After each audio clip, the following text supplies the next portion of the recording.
Vivemos sobre o período, né, das chamadas reformas.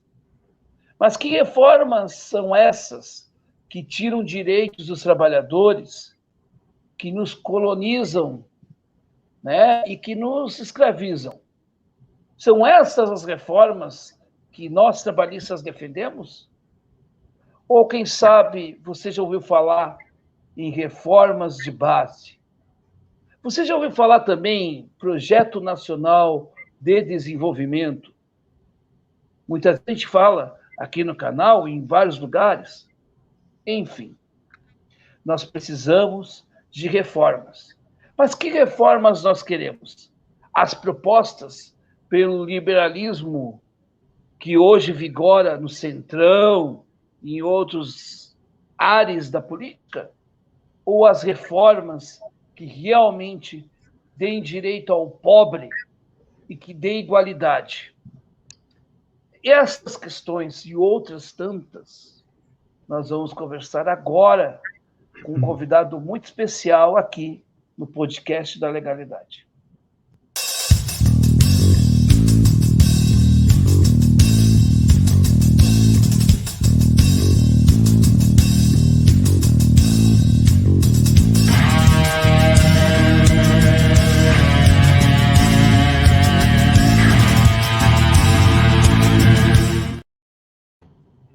Muito bem, meus amigos, antes de mais nada, eu peço que vocês aí, né, deixem o seu like, sua inscrição, se você chegou pela primeira vez aqui no canal.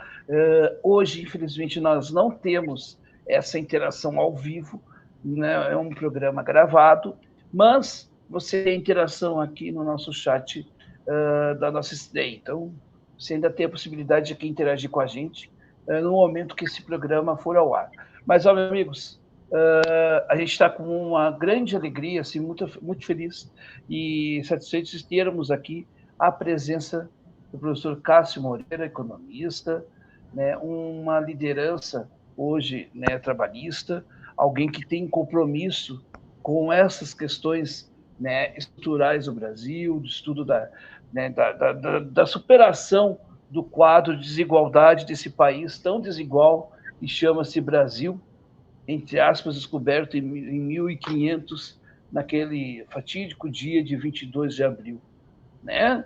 Então, meus amigos, com muita alegria que apresento então, o professor Cássio Moreira aqui com a gente.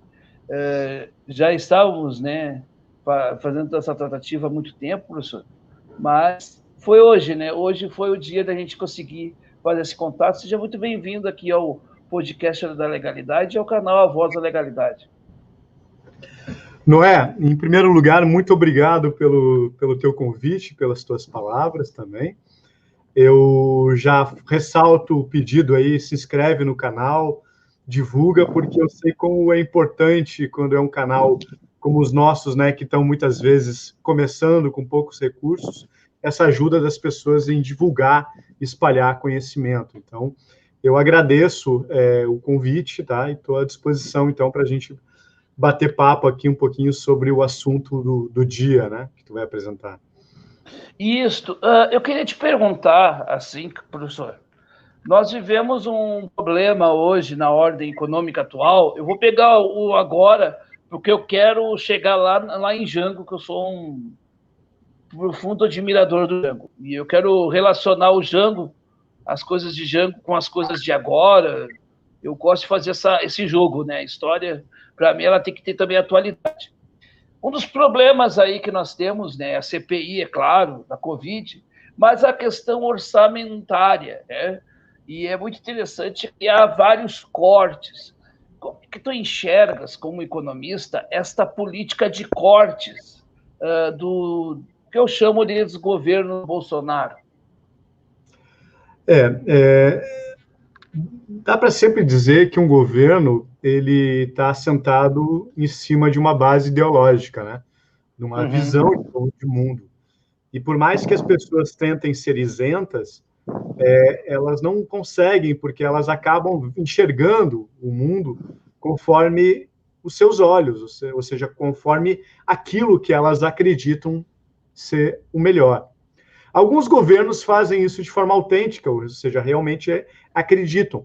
Outros governos acabam sendo cooptados por algumas forças financeiras que fazem com que a sua implementação dos seus projetos não acabem atendendo a sua ideologia, muitas vezes, mas sim a ideologia desses interesses, né, que muitas vezes estão por trás de quem os financia.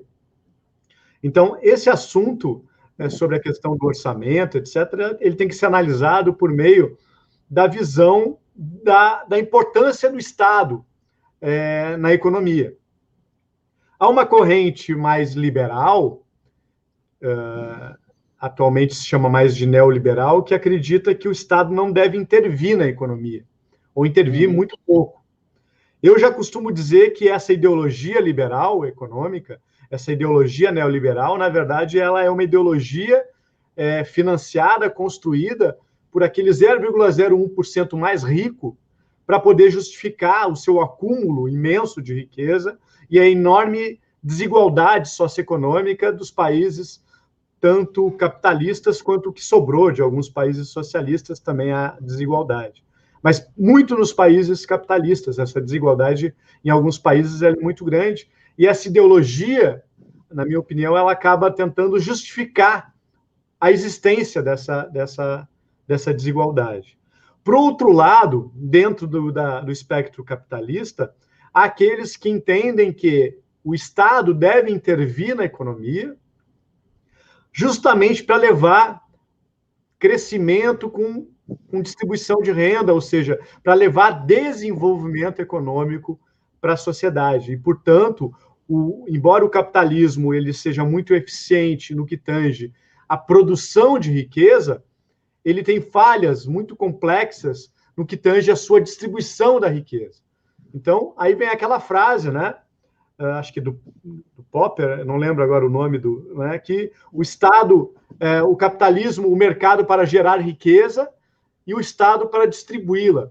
Então, nós, dessa visão mais social-democrata, ou aqui no Brasil, essa corrente social-democrata na Europa, ganhou muito o nome de trabalhismo brasileiro, que foi muito caracterizado nos governos de Vargas e Jango. Nós acreditamos, quem acredita que tem essa visão de mundo, independente de partidos políticos, mas nós acreditamos que o capitalismo, para ser um capitalismo mais solidário, mais humano, com mais justiça social, precisa ter o Estado intervindo na economia, especialmente em economias mais periféricas, mais subdesenvolvidas ou em vias de desenvolvimento, como no caso é o Brasil.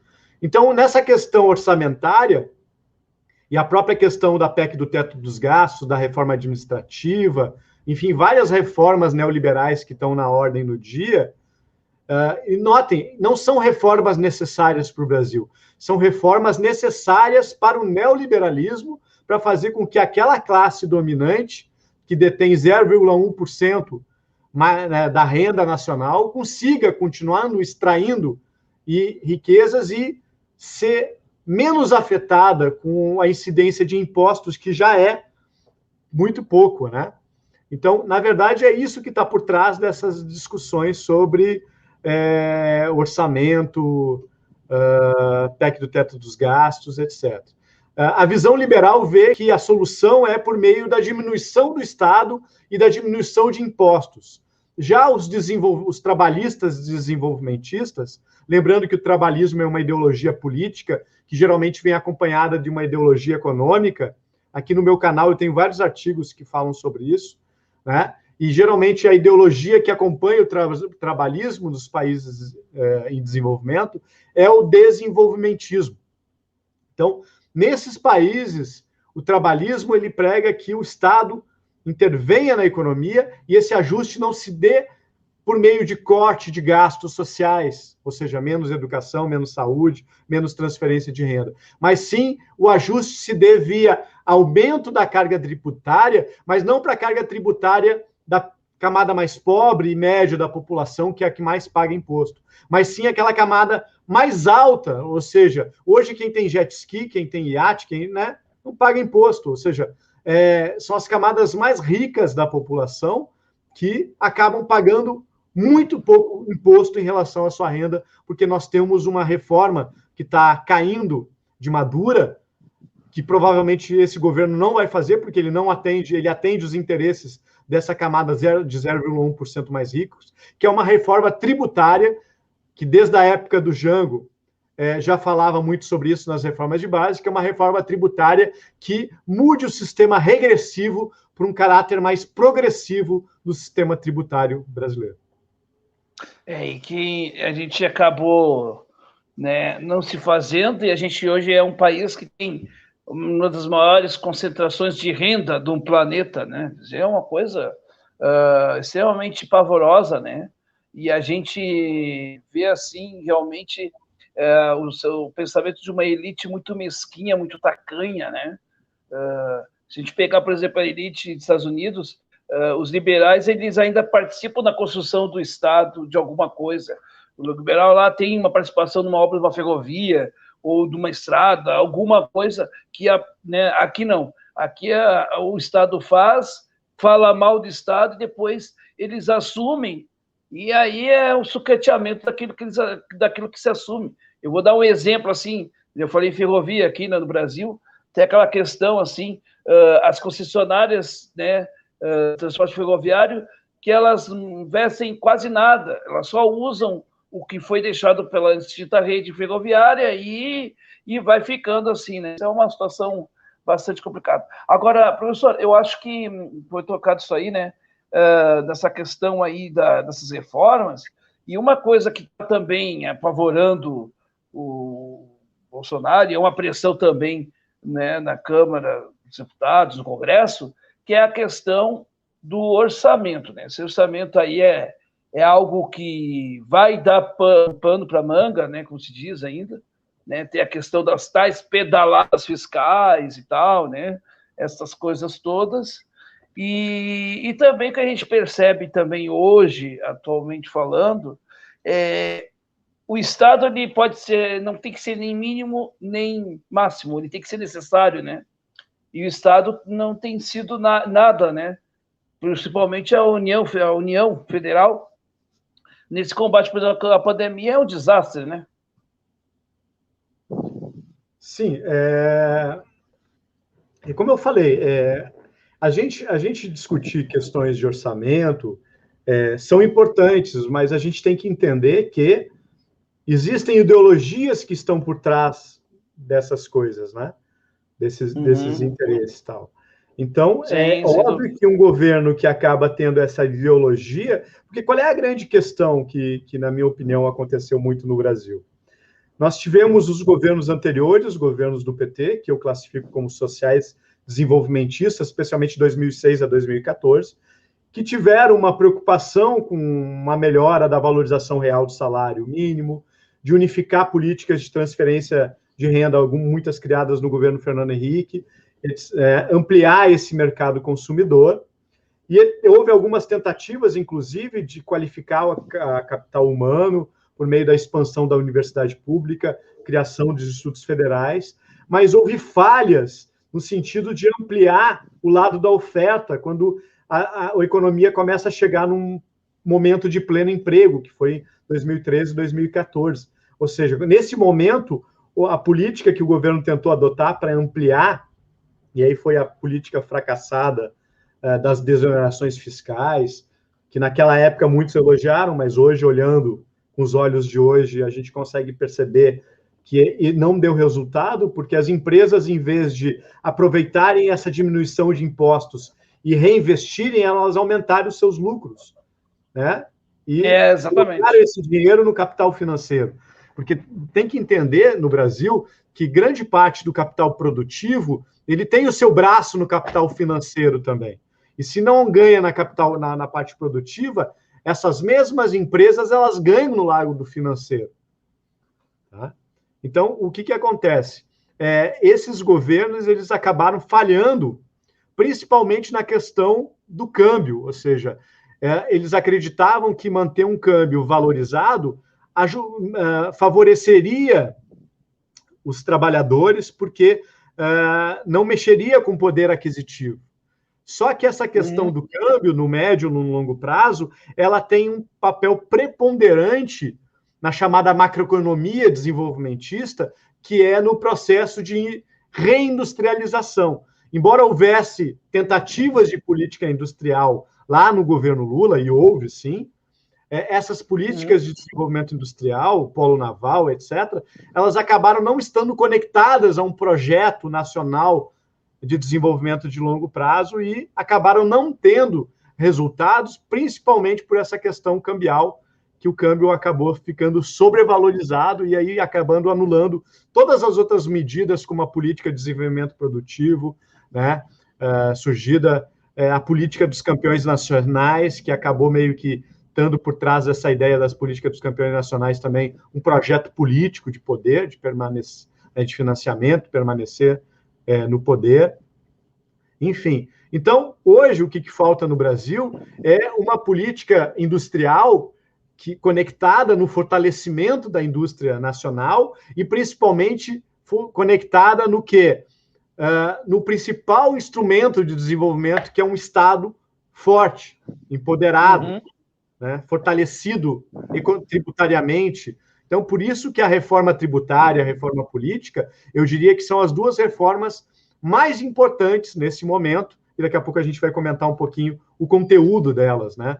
Então, então essa questão do orçamento, ela é uma questão que a gente está num período de pandemia, ou seja, a gente tem um orçamento amarrado com a questão da PEC do teto dos gastos, que parece que é um mantra que ninguém pode discutir no Brasil, e que a pessoa que falar em acabar com a PEC do teto dos gastos, a pessoa não entende nada de economia, é irresponsável, etc. Mas, na verdade, essa PEC do teto dos gastos, ela não entra na questão do pagamento de juros da dívida pública.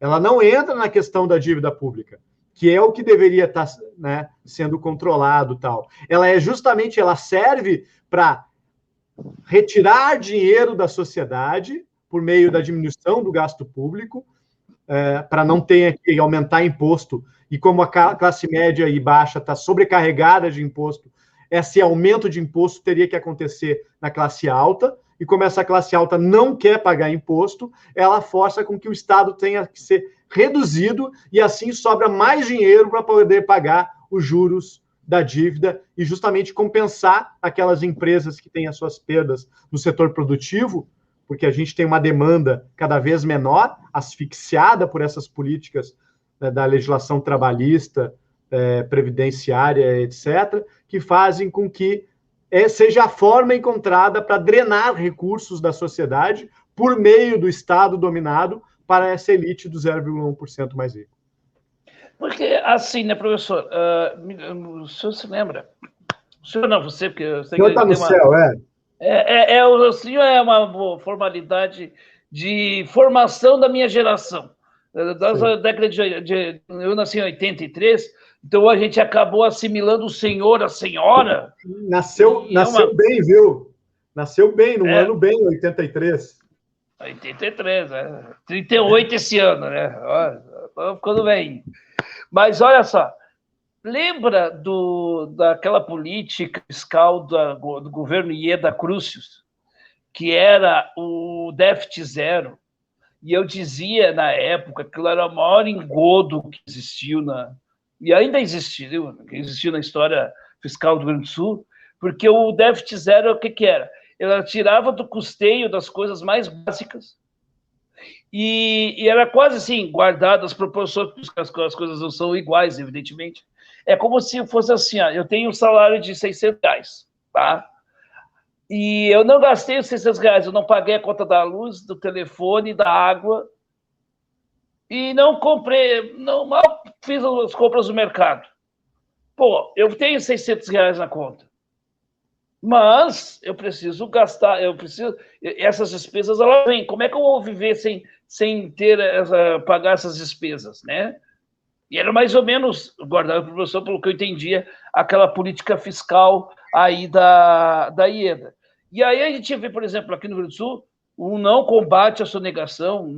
Eu, na época do CPS, a gente sempre fez campanha junto com as entidades, né, de editores fiscais, com relação à sonegação fiscal que não é combatida aqui, né? Isso passou desde, né, até mesmo a época do Olívio, que não conseguiu fazer tudo, né?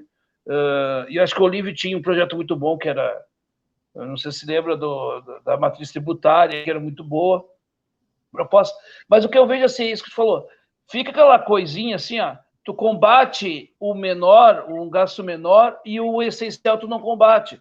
Aí vem lá o Sartori reduzindo, por exemplo, as autarquias, né? Tipo, as fundações que não davam nem 2% do orçamento do Estado, essa coisa toda. Então, eu acho que tem aí uma certa maquiagem para inglês ver, né? O cara economiza em clipes, mas faz rachadinha de 100 mil. Aí fica complicado, né? E eu acho que a gente tem que falar isso para a população, né? Que nem diria alguém que está vindo em alta no Brasil, não dá 1 bilhão, né? Exatamente. Mas assim, ó, claro que a questão dos estados é diferente da União, né? Porque os estados, especialmente o estado do Rio Grande do Sul, que aí poderia ser tema para uma outra live, né? O estado do Rio Grande do Sul é um estado que tem uma situação financeira muito complexa, muito complicada, né? Agora, esse ponto que tu falaste de déficit zero, que na verdade não existe déficit zero, né? Se é déficit, é negativo. Mas esse apelido que se deu de déficit zero significa o quê? As contas públicas são feitas, a questão do superávit primário, o déficit primário, significa que se o governo arrecada mais do que ele gasta, ele tem superávit primário. Se ele gasta mais do que arrecada, ele tem déficit primário. Por que um governo vai arrecadar mais do que gasta e não transfere todo esse dinheiro para a sociedade? Por quê? Porque ele geralmente tem uma dívida para pagar, que aí envolve o chamado conceito operacional. Então, se um governo tem superávit primário, ele arrecada mais do que gasta, ele pega esse dinheiro para poder pagar juros da dívida pública, que não entram nesse conceito primário. Tá? Então, o grande erro, na minha humilde opinião, e partindo, como eu já falei lá do início, dessa minha visão ideológica de ver o mundo, e não é feio falar em ideologia, hoje a gente estava num momento do Brasil que falar em ideologia, associa em partido, isso, aquilo é feio.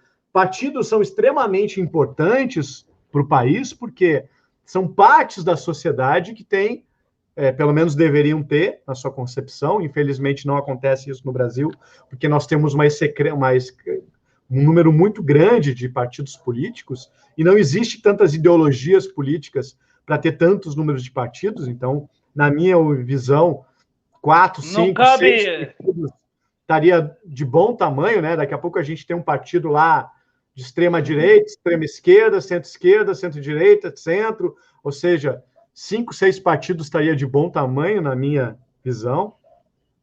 Mas essa ideologia que a gente enxerga, ela vê que não necessariamente o Estado tem que arrecadar mais do que gasta. O Estado pode gastar mais do que arrecada. E isso ficou muito conhecido como uma política keynesiana, que naqueles momentos de auge, o Estado arrecadava mais e guardava esse dinheiro, para aqueles momentos de declínio, o Estado gastava mais do que... Né? Eu recentemente, não sei se tu chegou a ver, não é? Está no meu canal aqui um artigo que eu escrevi, que o Brasil e a necessidade do New Deal. Eu escrevi esse artigo em 2017, né? E eu falava sobre o Projeto Nacional de Desenvolvimento, isso eu falo já há algumas décadas, sobre o Projeto Nacional de Desenvolvimento. Inclusive, o meu livro, que foi fruto da tese em 2011, o livro 2014, fala sobre um Projeto Nacional de Desenvolvimento e, no final, fala sobre que o Brasil ainda necessita de ter um Projeto Nacional de Desenvolvimento. Então, essas questões de ver o mundo não nos ensinam, não nos mostram que administrar o orçamento do país é a mesma coisa que administrar o orçamento da nossa casa. Que a população, em geral, ela acaba meio que, como ela está acostumada com administrar o seu orçamento doméstico, e ela não pode, se ela gasta mais do que ela arrecada, do que ela ganha, mais do que o salário, ela vai ter muitos problemas financeiros. Isso não se aplica para o Estado Nacional. O Estado Nacional pode gastar mais do que arrecada, justamente em momentos de crise, que não é o que está acontecendo no Brasil agora. Inclusive, nós deveríamos ter um auxílio emergencial de 600 ou de R$ 1.000, e esse auxílio não deveria ter sido interrompido, deveria ter sido continuado. O Estado tem que gastar mais do que arrecada para, em momentos de crescimento, arrecadar e gastar menos. O problema é que nós temos uma dívida muito grande para as necessidades do Brasil. Notem que essa nossa dívida ela não é tão grande se a gente comparar com alguns outros países. Os Estados Unidos têm uma dívida pública muito maior, uma dívida interna muito maior do que o Brasil. Outros países têm. O problema é que nós somos um país que precisa de muito Estado. E não o que virou o mantra neoliberal, que os meios de comunicação no seu oligopólio são os braços desse capital e, portanto, defendem essa ideologia neoliberal que está a serviço desse 0,1%. E essa ideologia ela diz o seguinte, que tem que diminuir o Estado. E não, tem que aumentar o tamanho do Estado, mas tem que melhorar a sua eficiência, o seu gasto. É mesmo aquela história, né? Tipo, a água da banheira está suja, então, em vez de eu trocar a água da banheira, eu pego a banheira e jogo fora com o bebê dentro.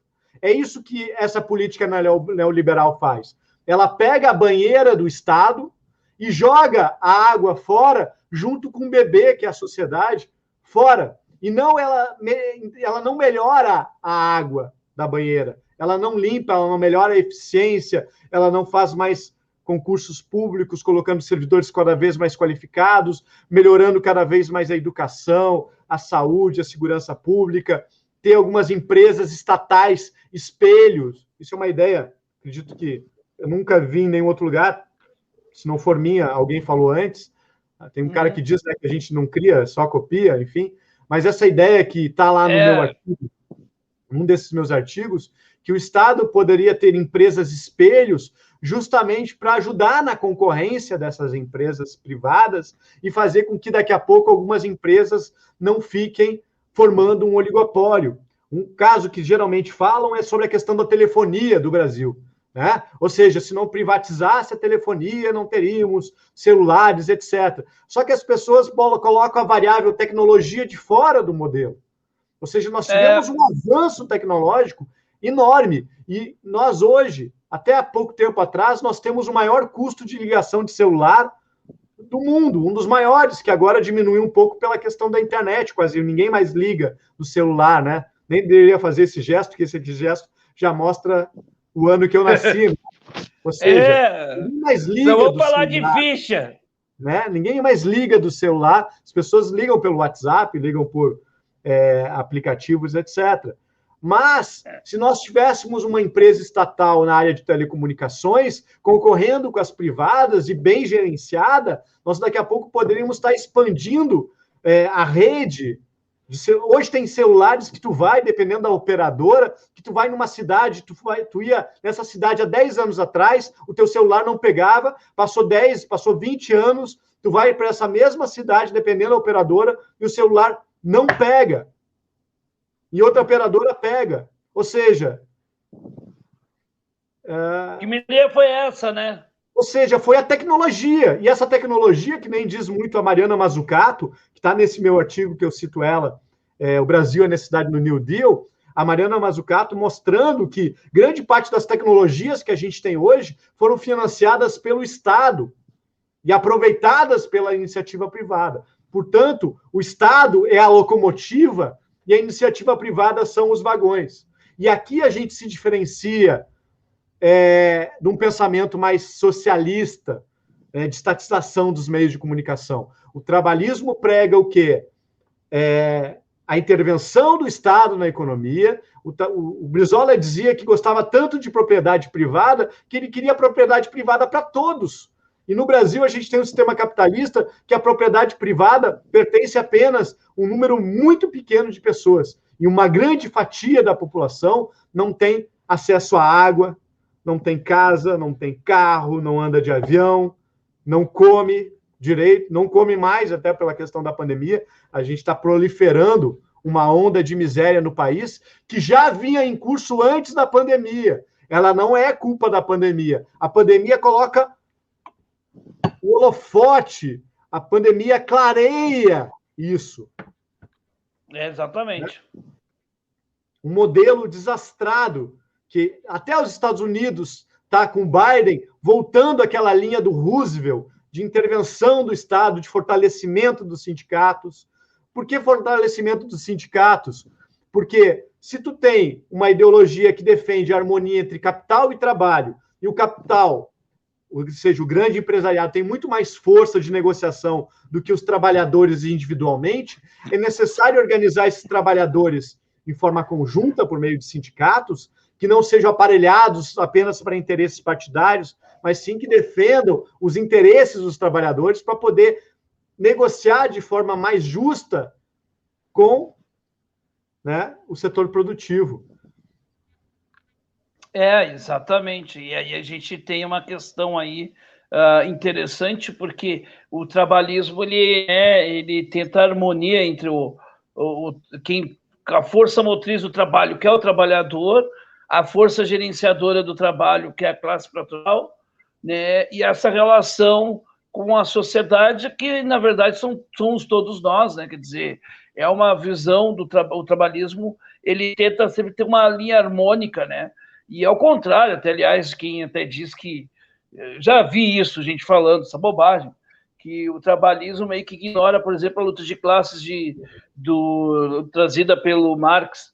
Eu acho que ele não ignora, pelo contrário, ele dá uma solução a essa luta de classes. Não fica aquela coisa também, né, aquele embate eterno que não chega a lugar nenhum, né? Nota que, às vezes, nas minhas aulas, eu acho muito importante fazer com que as pessoas pensem por si próprias. Então, eu já passei vídeo sobre Hayek, sobre Keynes, sobre Marx, enfim, para que os alunos conheçam, né, para que as pessoas conheçam essas visões diferentes e elas próprias comecem a pensar e ver o que é melhor. Todos nós temos uma visão de mundo, né, que tem que ser separado, né, tanto que esse meu canal é um canal privado, é meu, né, da pessoa, Cássio. Então, claro. Eu exponho um pouco da minha forma de pensar.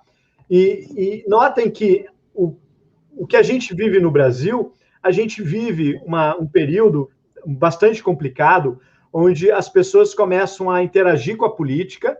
Isso foi um grande feito, né?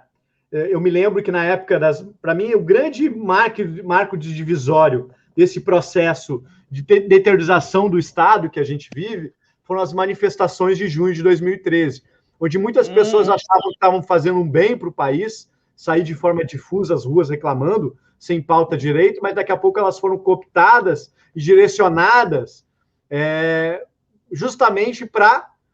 Notem, antes, na época, as manifestações aconteceram porque a passagem aumentou 20 centavos. Hoje nós temos salário em queda, educação com orçamento diminuindo, saúde e tal, e as pessoas acabam ficando petrificadas, né?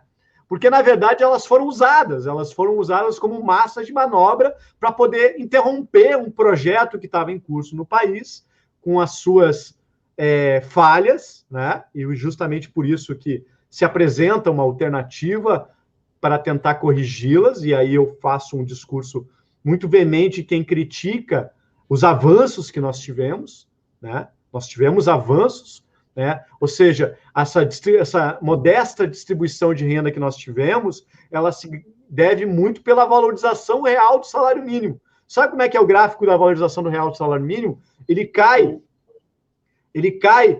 a partir lá de Vargas, JK, Jango, começa caindo no regime militar e ele só começa a ser recuperado a partir do governo Lula, a valorização real do salário mínimo. E esse é um grande feito, porque esse junto com as políticas de transferência de rendas, algumas criadas no governo Fernando Henrique e unificadas no governo Lula e ampliadas, então, a valorização real do salário mínimo, as políticas de transferência de renda, junto com a estabilidade monetária criada lá no pai do Plano Real, que foi o governo Itamar Franco, e não Fernando Henrique Cardoso, que tiveram 3 ministros importantes. Fernando Henrique Cardoso, que saiu antes até do plano ser implementado para poder concorrer, mas ganhou a fama do Plano Real. Louro, da nota do Plano Real foi dele, mas nós tivemos dois ministros mais importantes do que o Fernando Henrique Cardoso para a implementação do Plano Real, que foi o Rubens Recupero, que acabou saindo pelo aquele escândalo da vazamento das parabólicas, e o então ministro Ciro Gomes, né? E esse Plano Real foi elaborado por alguns economistas na época ligados ao PSDB, como Lara Rezende, Persarida, entre outros.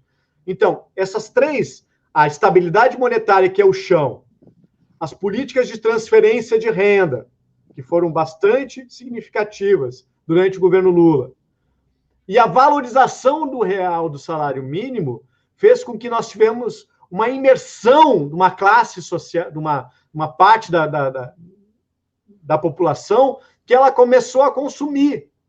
Só que essas mudanças elas não foram estruturais, tanto que, passando alguns anos, elas foram que dizimadas, porque elas acabaram sendo estruturais, e aí que vem a ideia da importância de reformas de base de verdade, né? Mas notem que aí é uma mensagem, especialmente para esse pessoal que defende o Projeto Nacional de Desenvolvimento.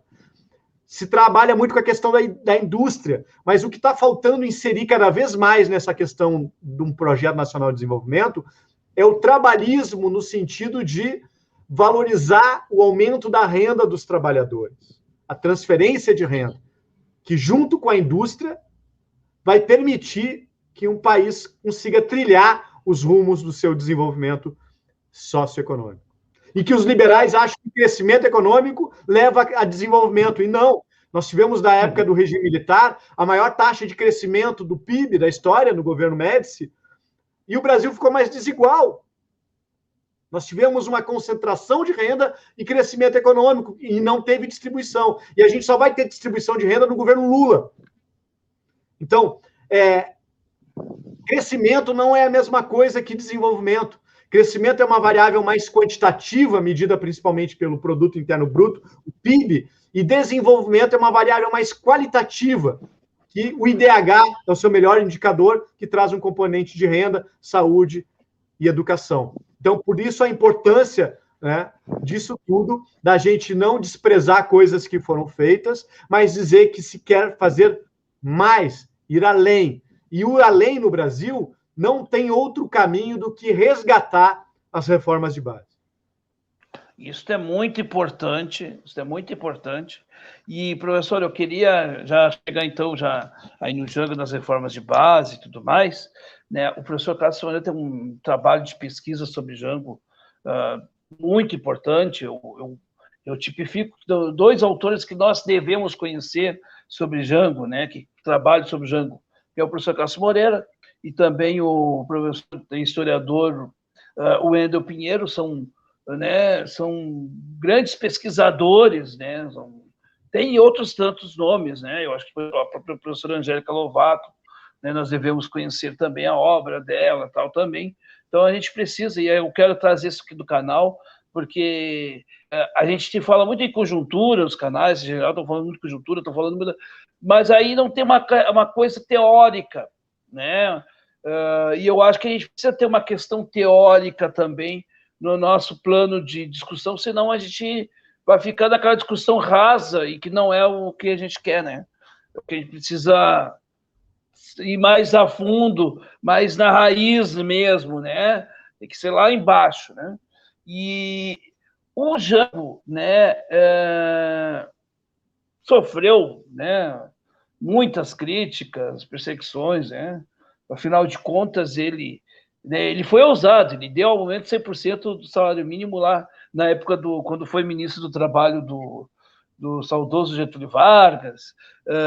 Ele também, né, ele assume o poder, né, depois de uma crise ali envolvendo ali o histriônico, vamos dizer assim, Jânio Quadros, e ele pega uma bucha de canhão e faz um bom governo, né? Um governo que a população estava ao lado dele, mas foi derrubado pelas forças, né, econômicas, setor financista principalmente, né?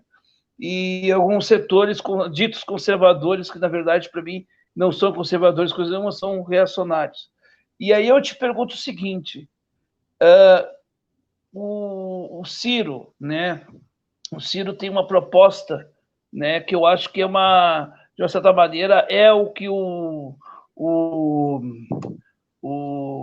Jango propôs. O PND tem essa questão. Num futuro que Deus quiser, o Ciro seja eleito, ele não vai sofrer essas mesmas resistências que em 64 o Jango sofreu? Maravilhosa a tua pergunta, Noé. Como eu estava comentando, eu até tinha começado a frase uma outra hora e acabei meio que... Eu falo bastante, então tem que Não, cuidar. tranquilo. E acabei me perdendo um pouquinho num ponto que era o seguinte. Eu estava comentando que as manifestações de junho de 2013, elas, na minha opinião, foram um divisor de águas, elas trouxeram muito do que a gente tem hoje. Elas, na minha opinião, o foi uma das lavajatismo, grandes né? responsáveis, né? O Isso também. lavajatismo. Ela teve uma coisa boa que foi despertar as pessoas para a política. As pessoas passaram a se interessar mais por política. Tanto que elas diziam aquela frase, o gigante acordou. E aí eu sempre dizia para quem me dizia aquela frase que o gigante acordou, que eu dizia o seguinte, olha, o gigante acordou, mas ficou tanto tempo dormindo que não teve tempo de se politizar. É bem isso. Né? Então, hoje nós temos uma parcela significativa das pessoas que acabam envolvendo política, que levam a política como time de futebol. Ou seja, se o fulano diz, eu sigo o que ele diz. Né? E perdem a capacidade de pensar. E aí surgiu aquela figura, né, folclórica que apelidaram dos Minions. Existem Bolsominions, Lulominions, Cirominions. Minion é aquele cara que ele só enxerga aquilo que o seu mentor fala. E perde um pouquinho a capacidade de raciocinar, né, de elaborar, ou pelo menos de se esforçar, de pesquisar, etc. E aí eu ia comentar da questão do Marx. O Marx é um autor extremamente importante, que se trouxe uma figura que parece que tu não pode ler Marx, ou se tu lê, tu é comunista. Não pode ler, etc. E tu tem que ler de tudo. Tu tem que ler desde Hayek, von Mises, Keynes, Galbraith, Gramsci. Enfim, eu estou falando do setor mais na área da economia, né? Mas, enfim, economia, claro. Tu tem que ler de tudo, porque é só tu lendo de tudo que tu vai poder fazer um paralelo. Então, para aquelas pessoas que leem uma coisa num site, procura ler um site diferente para ver o contraponto, etc. Né? Então, essa que é a importância da politização, e não politização no sentido partidário, porque os nossos partidos têm muitas falhas que tem que melhorar muito ainda. Falta muita democracia interna nos partidos, né? Em vários, né? Quase todos, talvez todos. Né? Então, isso é importante, tá? Que era um ponto que eu tinha começado a falar, mas aí comecei a falar outras coisas e acabei não fazendo o fechamento da minha fala anterior.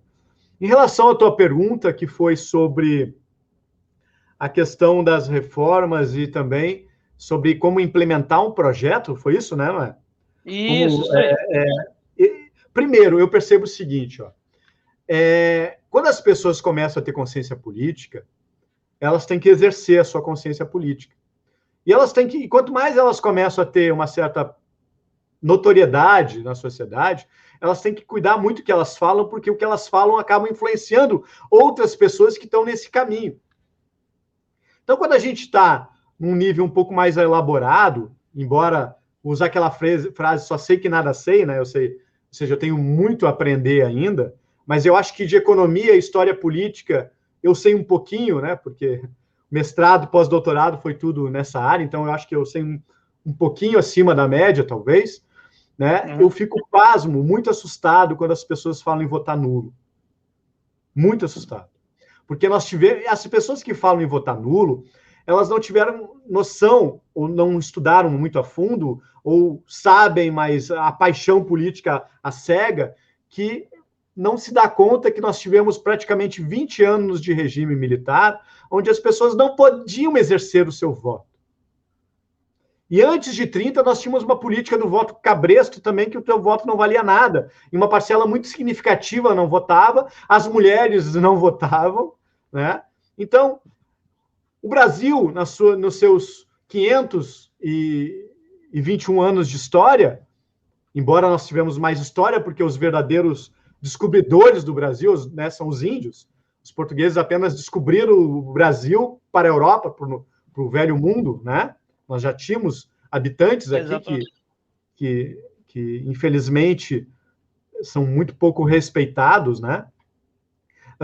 Mas, enfim, o Brasil, nesses 521 anos de história econômica, o que eu estava falando antes, às vezes acontece isso, é tanta coisa no pensamento que... eu fiz a pergunta com relação, né, no caso, se o Ciro ganha, a possibilidade do Ciro ganhar. Sim, não, eu estava me encaminhando para aí. Bom, mas essa parte fica para descontrair a live, para, né? Mas tranquilo. Eu estava comentando, ou seja, lembrei. De 521 anos de história que nós tivemos, nós temos um período muito curto onde as pessoas puderam votar. Muito curto. E mesmo aqueles períodos que as pessoas puderam votar, apenas poucos governos acabaram o seu mandato. Só o Dutra acabou o mandato dele, o JK acabou o mandato dele, o Lula, o Fernando Henrique acabou os 2 mandatos dele, e o Lula acabou os 2 mandatos dele. O resto, nenhum acabou o seu mandato. Aqueles que foram eleitos, né, de forma democrática. Então, quando eu vejo alguém... Então, assim, quando eu vejo alguém defender voto nulo, tudo bem, quer votar nulo, vota, mas fecha a boca, não fala, não fica espalhando voto nulo. Porque é um desserviço que tu faz, né, à democracia, quando tu fala em voto nulo. Votar nulo parece aquela coisa assim, ó, eu estou brincando com a bola, perdi, vou levar a bola, agora não brinco mais. Já que o meu candidato não foi para o segundo turno, não brinco mais, não voto mais. Uma coisa é tu não fazer campanha. Está no teu direito. Se os 2 candidatos que estão lá não te representam, não tem por que tu fazer campanha para um ou para outro. Agora vai lá em silêncio e vota no que tu acha menos pior. É isso que nós temos que cuidar no Brasil, porque tu vai entender por que eu estou fazendo essa introdução para responder a tua pergunta. Porque o Ciro, ele está dentro de um campo de centro-esquerda, embora estrategicamente ele está tentando dialogar com a direita, com a centro-direita, porque ele acabou ficando sem opção muito, porque a partir do momento que tu tem uma candidatura consolidada, e desde a história das eleições com reeleição no Brasil, o presidente nunca fica fora do segundo turno, e desde então o presidente sempre foi eleito, o Fernando Henrique foi reeleito, o Lula foi reeleito, a Dilma foi reeleita. Né? Então, tu tem uma história e o candidato ele tem a máquina. Se o candidato se afastasse do governo no início da campanha eleitoral, o vice assumisse e ele ficasse fora para fazer a sua campanha, seria mais justo, porque ele poderia diminuir um pouco o poder que ele tem de usar a máquina pública na campanha. Que isso talvez seja um pedaço que deveria ter numa reforma política. Então, a partir do momento que o Lula se coloca, Bolsonaro se coloca, o Ciro, que estava tentando dialogar um pouco e buscar essa hegemonia no campo mais da centro-esquerda, ele acaba ficando com pouco espaço de manobra, ele tem que buscar ampliar um pouco mais para o centro e para a direita. E aí é natural que as críticas aos 2 lados, já que ele está tentando se posicionar no meio, como uma terceira via, ele tem que aumentar as críticas. Só que o PDT, historicamente, é um partido de centro-esquerda. Lula e Brizola fizeram muitas campanhas juntas, embora aí é uma crítica que eu faço ao PT, que o PT, na minha opinião, teve 2 grandes erros históricos. Não ter apoiado o Brizola em 89 e não ter apoiado o Ciro em 2018. Né? Mas esses partidos pertencem ao mesmo campo da centro-esquerda. Independente de Ciro ou Lula irem para o segundo turno, embora alguns analistas acreditem que há chance desses 2 irem para o segundo turno, tirando o atual presidente, mas esses 2 indo para o segundo turno, tudo bem, vai ter um embate bem forte. Agora, indo apenas um ou outro, claro que não se fala isso agora, porque ninguém vai falar que vai apoiar o outro no segundo turno sem acontecer o primeiro. Óbvio que estrategicamente ninguém vai fazer isso. Agora, nós que pensamos e temos que ter independência de expor as nossas opiniões, e eu procuro fazer isso, mesmo eu tendo uma visão ideológica, uma visão, eu sempre vou expor a minha opinião no que eu acredito e como eu vejo, mesmo que contrarie interesses partidários ou isso, aquilo, eu vou expor a minha opinião, né? Ou vou ficar quieto por questão de disciplina, caso, né, a pessoa está afiliada tal. Mas, nesse momento, o que acontece, então? Tu tem candidaturas se desenhando, estratégias sendo colocadas. Agora, a gente tem que falar que, num segundo turno, esses dois candidatos, se for um apenas no segundo turno, é natural, é importante que um apoie o outro. Indo Lula, indo Ciro, um apoia o outro, porque nós pertencemos a esse campo da centro-esquerda. Uhum. Seria um absurdo, por exemplo, e Ciro e Bolsonaro e uma pessoa ligada, simpatizante ao PT, votar nulo. Mas, né, a gente sabe que vai acontecer isso. Assim como o contrário, e Lula e Bolsonaro, claro, e alguém do Ciro votar nulo. Não existe isso para quem pensa a política de forma trabalhista, ideológica. E quem pensa assim é porque está elevado de paixões que fazem com que o Luiz Carlos Prestes, que foi preso no governo Vargas, saiu da cadeia e adivinha quem é que ele apoiou na eleição de 50? Getúlio Vargas. Por quê? Porque essas paixões ficaram de lado, as mágoas ficaram de lado, porque ele estava pensando no Brasil. Bom, se Ciro acaba conseguindo ir para o segundo turno, a grande questão-chave é ele chegar ao segundo turno. Se ele chega no segundo turno, ele passa a ser um candidato fortíssimo, tanto para derrotar Bolsonaro, para derrotar Lula, ou um outro candidato de centro-direita, que pode ter um espaço para isso. Né? Então, mas tudo bem, vamos supor agora que um candidato de centro-esquerda, seja Lula, seja Ciro, vença as eleições. Para implementar um projeto nacional, e o Jango não conseguiu implementar esse projeto, porque o Congresso era conservador. No Brasil, o Brasil se preocupa muito com a eleição no executivo e se esquece do legislativo. Historicamente, nós temos um Congresso conservador no Brasil. E para ser implementado um projeto nacional de desenvolvimento, seja ele a volta desse social-desenvolvimentismo repaginado lá do governo Lula, ou seja, uma tentativa de atualizar o nacional-desenvolvimentismo do Vargas com o Ciro e o PDT, vai precisar de base de apoio, de base parlamentar. E não pense que partidos que possam, num momento, apoiar um projeto político vão apoiar um projeto econômico que contrarie aquele 0,1% que os financia. Quando a pessoa começar a enxergar isso, perceber isso, ela vai começar a ver com outros olhos essa conjuntura e ela vai deixar de ver tanto assim e começar a ver as coisas de forma mais ampla. A gente tem uma situação, professor, por exemplo, que vamos fazer autocrítica. Aqui, o professor sabe bem que eu tiver que falar, eu falo mesmo, e aqui na Voz da Legalidade a gente não passa pano para A, B ou C. Eu digo que, por exemplo, a bancada gaúcha, especificamente a bancada do PDT, nós temos, por exemplo, o Pompeu de Matos, que é um quadro super histórico, Afonso Mota, que é super histórico, são dois grandes deputados, e nós temos o Marlon Santos. Quer dizer, aí pega a bancada do PDT toda, né, na Câmara, nós temos quadros que não contribuem, mas se elegeram. Então, a gente precisaria ter um número maior de deputados. Veja, o Bolsonaro, ele ainda tem uma base parlamentar, pelo menos o PSL, que era o partido que ele estava, né? Você vê que ele conseguiu aglutinar pessoas para dentro do legislativo. Então, a gente também tem que fazer esse trabalho com o legislativo. Né? Só deixa eu fazer um parênteses, um adendo na tua fala. É muito mais fácil um parlamentar, um deputado, fazer campanha beneficiando o grande capital nas costas do que um que vai nadar contra a maré. Sem dúvida. Então, assim, por mais que a base do atual governo seja bastante heterogênea, ela tem toda, muitas vezes, por trás, na minha humilde opinião, esse 0,1% que financia. É esse que está por trás, que não aparece, porque o político, o deputado, muitas vezes, ele acaba sendo um intermediário.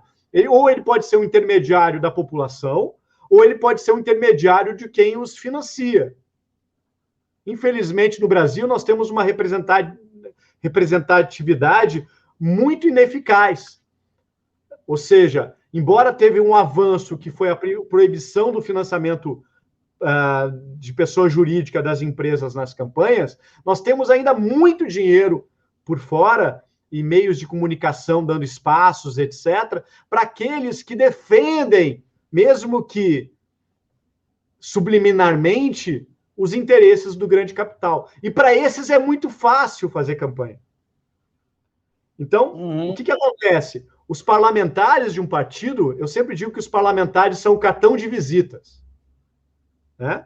E no Brasil nós temos alguns partidos, né? Vamos tentar fazer uma leitura, embora a minha área não é muito a ciência política, mas eu dialogo com a questão da história política, história econômica, economia, e sou apaixonado por política no sentido bom do termo, né? E não politicalha, que as pessoas confundem. Eu não gosto de política. Não, tu não gosta de politicalha. A política é extremamente importante, porque o salário que tu ganha, o dinheiro que tu tem no final do mês, os direitos que tu tem de saúde e educação, são tudo frutos de política, né? Em sua última instância. Então, as pessoas acabam tendo aversão de política, porque elas só veem sujeira na política e elas acabam não se dando conta da importância que a política tem na vida delas, porque às vezes elas não conseguem enxergar isso.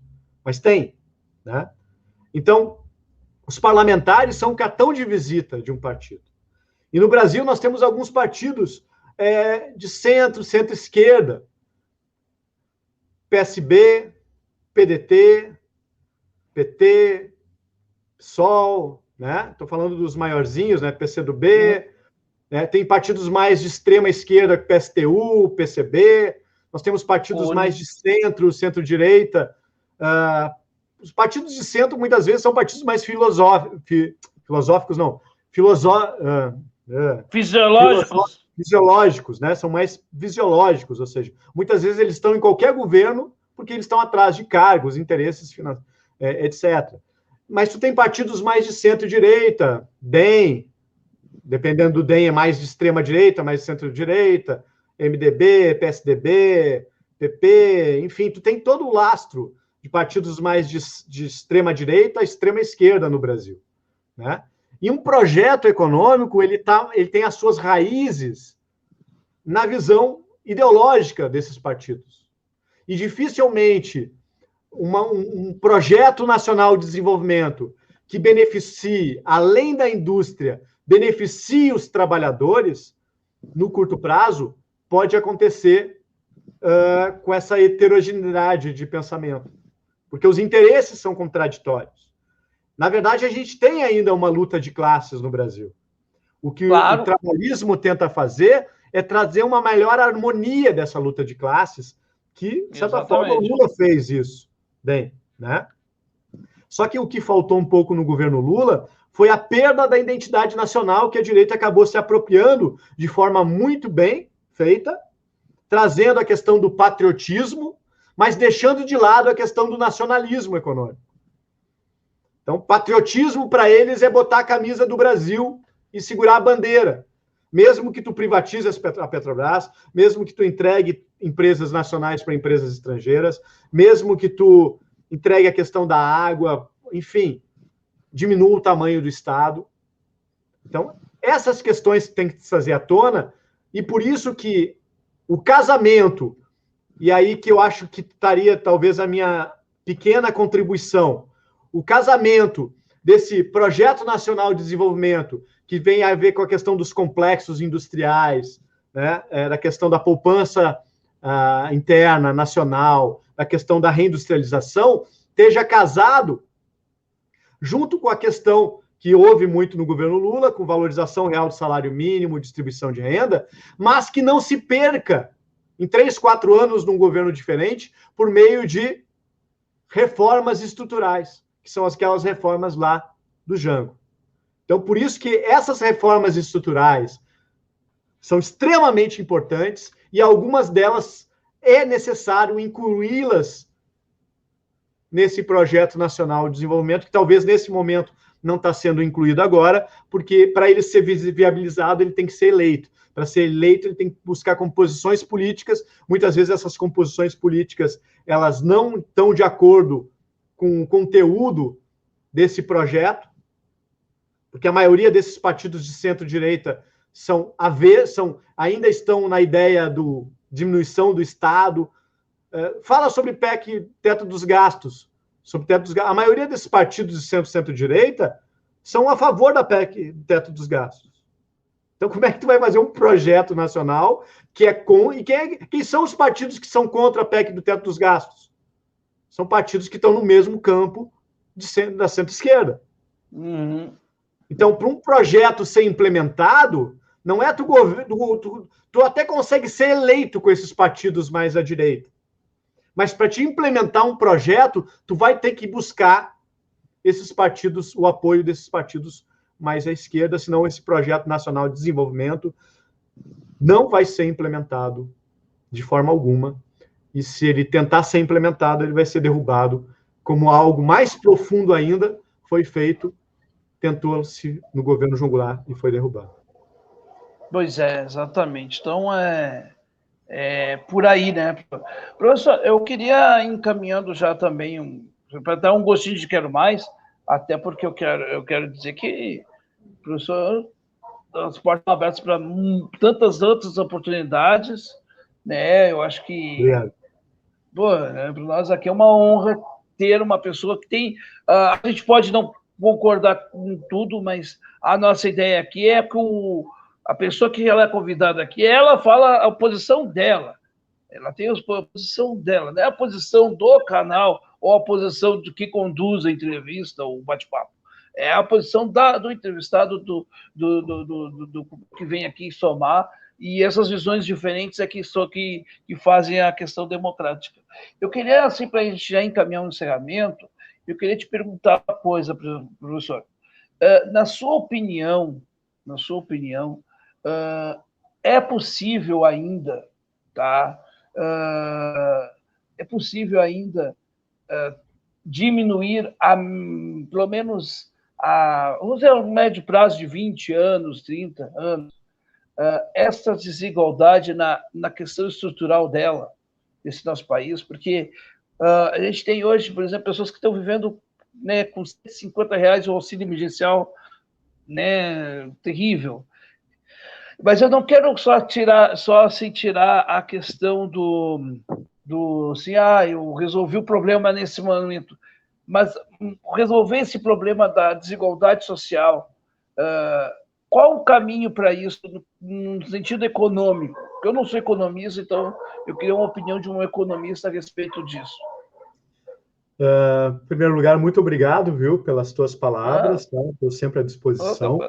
Eu acho que de nada adianta tu ter doutorado, pós-doutorado, se tu não tem a humildade de saber que tu está sempre aprendendo e dialogando com as pessoas. Infelizmente, nesse meio acadêmico, às vezes acontece isso, né? A pessoa tem alguns títulos e ela acha que ela é melhor do que as outras, e não. Eu posso saber mais de economia, mas daqui a pouco a outra pessoa que está conversando comigo pode saber mais de outro assunto. Eu sempre carrego uma frase comigo que todas as pessoas que eu conheço sabem mais de mim sabem mais do que eu sei sobre algum determinado assunto. Isso eu posso aprender dela, né? Então, claro. Eu acho que essa questão de tu ser um intelectual, e talvez eu seja enfim, né? Não cabe a mim caracterizar, mas há um certo preconceito justamente porque algumas pessoas acabam meio que se elitizando na sua intelectualidade e não se dando conta que o conhecimento ele só vai ser útil se ele for transmitido, se ele ajudar outras pessoas também a trilharem a sua evolução intelectual. E eu posso ser evoluído intelectualmente sobre um grão de areia, mas eu posso ser um mero principiante sobre o deserto inteiro, né? Então é isso, essa mensagem que eu deixo. Então, muito obrigado pelo espaço. Eu sempre estou, às vezes, esses dias eu estava conversando com um rapaz, nossa, tu tá aqui nesse grupo, eu não acredito que tu tá falando contigo. né, eu converso, respondo as pessoas, falo, porque, como eu falei, o meu conhecimento ele é um grão de areia, ele é um grão de areia. Daqui a pouco, naquele grão de areia, eu sei bastante, mas com certeza eu sei muito pouco sobre o deserto inteiro, né? Então, agradeço as tuas palavras e eu estou sempre à disposição. Olha, eu que agradeço, professor, e digo assim que eu sempre digo, tem uma tese comigo, que quem é alguma coisa, quem sabe alguma coisa, tem postura como a sua. Eu vejo tanta gente, né, com doutorado de quarto semestre, com todo o respeito, eu também um dia fui novato na academia, mas eu também vejo assim, às vezes, um ranço de quem chegou querendo ser mais, o ranço de quem já está em uma caminhada, né, e que não abre-se para os outros, ou essa coisa de, eu não vou responder porque eu sou uma pessoa conhecida, eu não vou responder a todo mundo, eu vou responder só A, B ou C. Isso eu acho, uma certa pequeneza de alma, né? E aí também não é só a questão intelectual, aí vem a questão espiritual e comportamental. Mas eu acho que isso é muito importante, professor, a gente ter essa nossa reflexão, né? E que a gente possa conversar e dialogar com as pessoas, botar a bola no centro do gramado, que é o que está precisando. Né? Nós hoje temos, infelizmente, a marca de chegar quase a 400 mil mortos, todos né, com relação a essa pandemia. Se a gente está aí vivendo os horrores de um genocídio com ares eugenistas, né? Essa que é a realidade. Mas, professor, muito obrigado mais uma vez participar aqui do nosso podcast de legalidade, lembrando, né, que nós temos... Posso responder a tua pergunta? Claro, eu ia responder ela. Porque eu acho muito importante. Eu só fiz responder o teu agradecimento. Algumas pessoas acabam ficando um pouco desse isolamento, às vezes até por acesso de quantidade de pedidos, então elas acabam priorizando alguns, mas outros, infelizmente, fazem por sentido de subir para a cabeça e tal. Agora, o ponto que tu falou, ele é extremamente importante, porque, assim, um projeto nacional de desenvolvimento não se implementa em 4, em 8 anos. Olha, um projeto nacional de desenvolvimento está sendo implementado, 3, 4 mandatos, né? Não se leva 4 anos apenas para fazer. E aí talvez tenha sido um dos erros do partido anterior, né?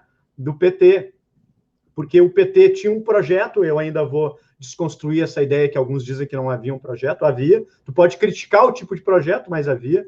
Quando chegou, eu acredito que não tinha, mas depois foi elaborando e foi criando um projeto, né, diferente do projeto do PND do Ciro, enfim, tem diferenças marcantes, mas havia. Dizer que não havia, na minha opinião, envolve mais a questão estratégica de desconstruir o outro lado, mas essa é a minha humilde opinião.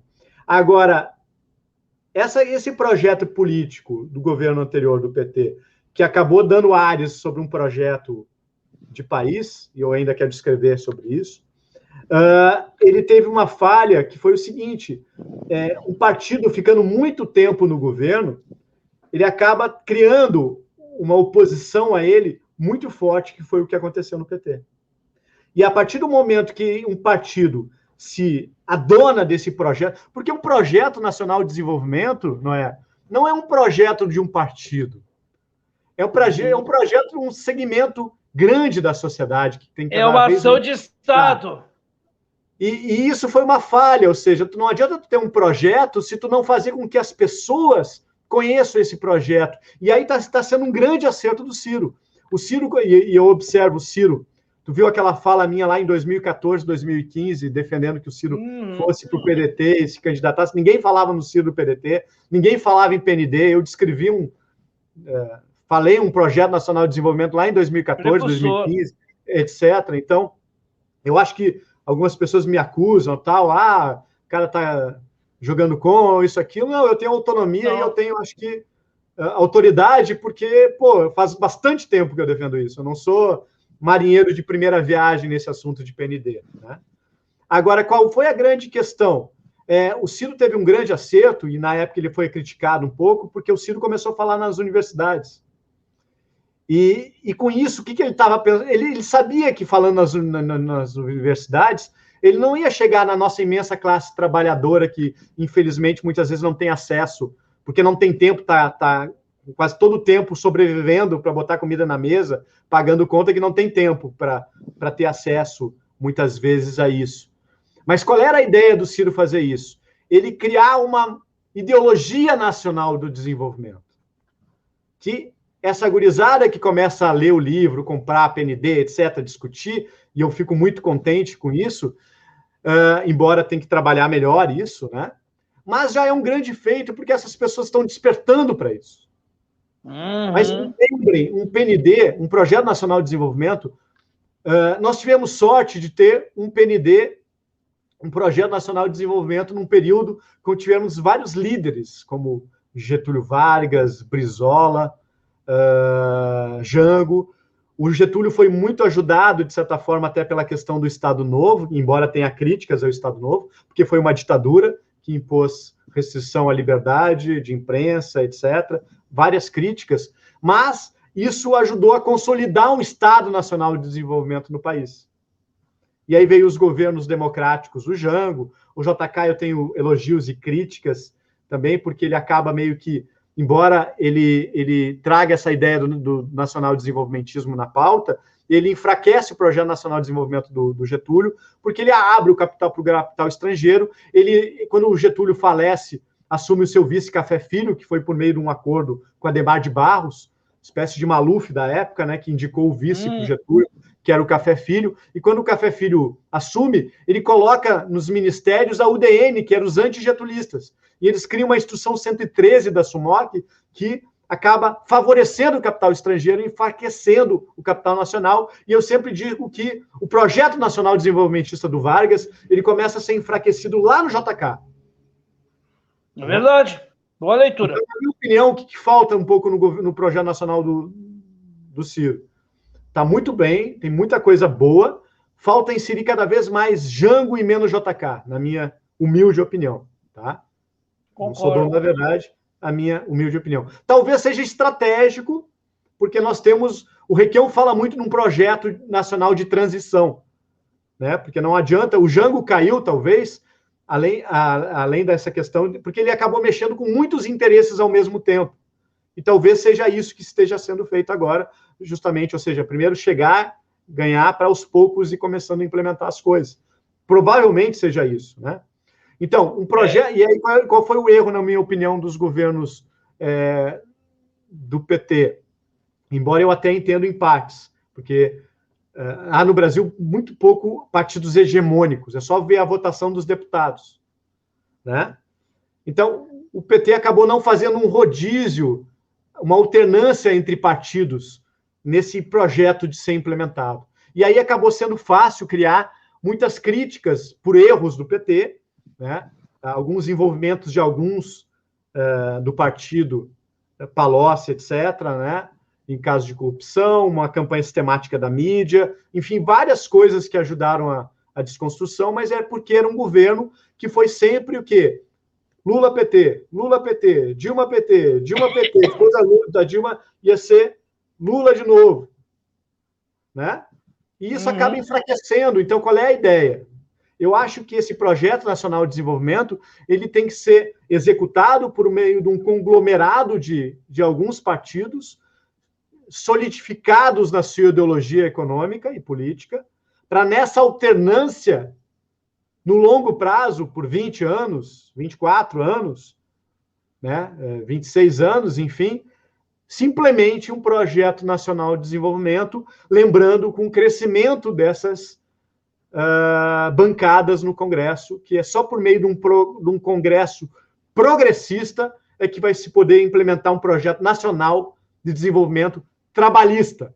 Porque eu posso ter um projeto nacional de desenvolvimento que é nacional na indústria, mas não beneficia a classe trabalhadora. E é por meio da questão da expansão dos trabalhadores, da sociedade como um todo, que aí sim um projeto nacional de desenvolvimento vai ter a sua verdadeira razão de existir. Porque o desenvolvimento, em última instância, é para beneficiar a população, o povo, e especialmente a nossa imensa camada mais pobre do país. Olha, professora, é uma aula que a gente teve aqui, porque são vários aspectos a serem analisados, E é isso aí mesmo, né? Também não adianta pensar em desenvolvimento. Eu pergunto sempre, né? Que tipo de desenvolvimento nós queremos para o Brasil? Um realmente global ou para alguns, né? Porque desenvolvimento, muita gente entende, né? Que é para quando a elite está bem. Não, tem que estar bem para todos, né? Precisamos pensar a coisa mais globalmente. Então, eu acho muito importante essa intervenção. E, bom, eu acho que, diante disso tudo que a gente está vendo. Queria chamar a atenção para o pessoal que está lendo muito o livro do Ciro, Projeto Nacional de Desenvolvimento. Preste atenção na defesa que ele faz da reforma política. Eu acho muito importante aquele ponto do livro, viu? Eu acho um primor no livro a introdução do Mangabe Unger. Essa introdução, eu acho que ela é, como é que eu vou dizer, é uma grande síntese para nós trabalhistas, né? Eu acho assim, que ali é uma preciosidade, só estudar aquela introdução ali, tu já tem abre um universo de coisas, assim, eu li mais uma vez aquela introdução, e tem muita coisa por adotar, assim, tu lê, e tu não, né, te dá uma agonia, porque tu quer absorver e tu não consegue, né, muita coisa. Então, é uma dica aí que eu dou para o pessoal, e eu acho que é isso mesmo, menos JK e mais Django, né, embora eu gostasse também da figura do JK. O JK, na minha opinião, está entre os 5 melhores presidentes que esse país já teve, tá? Eu acho que ele fez muita coisa boa. Só que eu acho, na minha humilde opinião, de historiador, de economista e nessa área de história econômica, ele acabou enfraquecendo, talvez, né? Porque o Jango começa a fazer muitas críticas aos rumos da política econômica do JK, porque o Jango era vice do JK. Isso mesmo. No meu livro está contido aqui várias críticas que o Jango começa a fazer ao JK, porque não está gostando da direção que o projeto do país, que o governo, que o JK estava tomando, né? Me custou uma pergunta, eu vou fazer essa pergunta porque tem essa referência bibliográfica, eu tenho que fazer essa pergunta como historiador. Daquela minissérie JK, que lá pelo saudoso Zé Wilker, que fez o JK, o personagem feito, o autor que fez o Django foi o Carlos Siocler, né? E que foi assim meio apagado. Embora o Carlos Siocler seja um excelente ator também, não estou aqui questionando isso. Mas a gente sempre vê, até naquele filme também do Legalidade, o Django, ele tem uma representação meio assim, eu acho que estereotipada, assim, né? Eu não gostei muito, assim, eu acho que o Django ele é muito mais significativo do que aquela coisa daquele que brigou com o cunhado, ou que em 61 recuou para... Né? Eu acho que tem muito além. E a pergunta que eu faço, assim, né, devo responder rapidamente, é o seguinte: tu achas que a gente retrata mal o Django? Com certeza, tanto que a minha tese de doutorado, que depois, modificada algumas coisas, foi dando origem ao livro, ela justamente vem para contribuir para descaracterizar aquela ideia que foi criada. Primeiro, a questão, alguns da USP lá construíram essa ideia do populismo, né? Wolfort, Yanni, enfim. E também o regime militar, na minha opinião, veio para derrubar um projeto, que era o trabalhismo, e não a ameaça comunista, enfim, isso aí é coisa de lunático, embora se entenda que na época tu tinha um período de Guerra Fria, tu teve a questão da colocação da Revolução Cubana, que aconteceu em 59, que não era uma revolução socialista num primeiro momento, era para derrubar um Fulgêncio Batista, né? E aos poucos, naquela época, eu estava embaixo das asas da União Soviética ou embaixo das asas dos Estados Unidos. Então, Cuba acabou meio que se direcionando embaixo das asas da União Soviética, justamente por questão de sobrevivência, e aí veio a Revolução Socialista, etc., em Cuba. E teve a questão, então, os Estados Unidos ficou assustado, né, com a ameaça de finalmente a América ter uma revolução socialista, que foi Cuba. Então, isso se preocupou essa questão estratégica. Mas, na verdade, os golpes militares que aconteceram na América Latina, eles eram golpes que não eram contra o comunismo, o socialismo, porque no Brasil não tinha condições de implementar o socialismo, não tinha nem gente suficiente, grande parte da população nem sabia o que era comunismo, e uma boa parcela, e os membros do Partido Comunista eram uma parcela muito pequena da população brasileira, enfim. Então, na verdade, esses golpes que aconteceram na Argentina, no Uruguai, no Chile, no Brasil, eram golpes que foram contra o nacionalismo econômico que estavam surgindo nessas nações, nesses países, que acabavam meio que atrapalhando os interesses estratégicos e geopolíticos dos Estados Unidos. Então, esse foi o principal motivo. E no Brasil foi para interromper esse projeto nacional desenvolvimentista, trabalhista nacional desenvolvimentista, que estava sendo, que poderia se aprofundar no Jango. Então, na minha opinião, um dos políticos mais injustiçados da história do Brasil foi o presidente Jango. E o livro ele vem justamente para desconstruir essa ideia que o Jango era fraco, que era omisso, que não tinha projeto. E no livro eu mostro que o Jango ele tinha uma habilidade política e de negociação extremamente eficaz. Ele era um dos maiores fazendeiros do país. Quando o pai dele faleceu, ele meio que duplicou, triplicou, enfim, as riquezas da família, etc. Ele era um ótimo administrador. Enfim, ele era um cara que ouvia muito e ele era muito pela camada mais pobre da população. Então, na minha opinião, o Jango acabou meio que se coloca de escanteio o Jango, porque o Jango representa esse Brasil com justiça social. Uhum. Trazer o Jango, e aí vocês não vão ver um documentário como o do Jango, do Silvio Tender, numa emissora de TV nacional aberta, porque ele toca profundamente nas raízes dos problemas brasileiros. Então, por isso que o Jango vai ser escondido, deturpado, porque ele mostra que nunca foi tão grande a distância do que somos e que poderíamos ter sido, parafraseando Celso Furtado, se tivesse acontecido as reformas de base. E vou além.